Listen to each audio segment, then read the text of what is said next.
Ça me fait très plaisir de venir à Troyes parce que j'ai beaucoup d'affection pour la ville de Troyes. Il y a une grande partie de ce qui va se passer dans les prochaines années qui vous appartient parce que vous avez la possibilité de peser sur nos capacités à influencer le monde et à financer notre mode de vie. On est dans un pays magnifique qui aime beaucoup se faire peur et puis qui trouve les ressources en lui-même pour se redresser. Et ces ressources, pour une très large part, elles sont entre vos mains, donc on compte sur vous.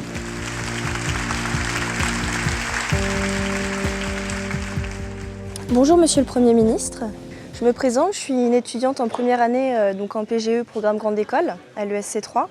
J'aurais quelques questions à vous poser, si vous voulez bien. Je vous en prie. Merci. Pour commencer, pourquoi avoir accepté de rencontrer les étudiants du groupe ESC 3 ? Pour plusieurs raisons. D'abord parce que j'aime bien venir à Troyes. J'ai beaucoup de respect et d'amitié pour le maire de Troyes, qui est mon ami et dont j'admire le travail. J'ai suivi le développement de la ville de Troyes et en particulier son développement universitaire, auquel j'ai même essayé à plusieurs reprises de participer. Et puis, je suis toujours partant quand on me propose des débats avec des étudiants, parce que je pense que c'est aujourd'hui une façon privilégiée d'engager le dialogue politique, de livrer mes convictions et de les confronter au jugement des étudiants, puis en même temps d'entendre leurs réactions.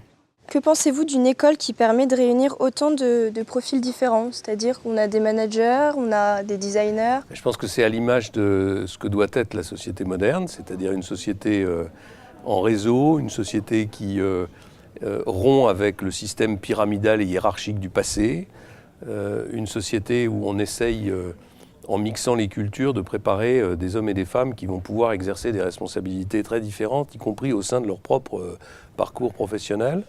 La France a beaucoup souffert dans le passé d'avoir des systèmes très rigides où quand on rentre dans une formation, on y rentre pour ensuite le restant de sa vie sans pouvoir en sortir parce qu'on est étiqueté, enfermé dans une case, ce qui est totalement contraire à la mobilité de la société moderne. Donc je trouve que c'est un très très bon modèle et d'une manière plus générale, je trouve que le développement des écoles de commerce, des business schools dans notre pays, qui a été un peu tardif et un peu lent, et qui n'a pas toujours été bien accepté par le système éducatif, est fondamental pour l'avenir économique du pays. La France a besoin certes de médecins, d'avocats et d'ingénieurs et d'enseignants, mais elle a énormément besoin de créateurs d'activités économiques, elle a besoin de managers, elle a besoin de commerciaux, elle a besoin d'hommes et de femmes qui font du business, des affaires, le cœur de leur projet de vie, ce qui n'était absolument pas le cas dans le passé pour des raisons culturelles et idéologiques. Quel message souhaiteriez-vous adresser aux jeunes étudiants français ?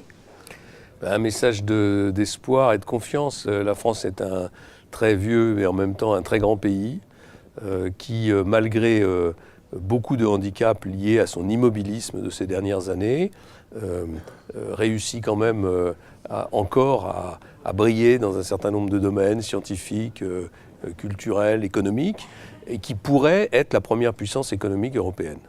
Et au fond, moi, ce que je dis aux étudiants, c'est vous devez être les acteurs de cette compétition qui doit permettre à la France de devenir ou de redevenir la première puissance économique européenne.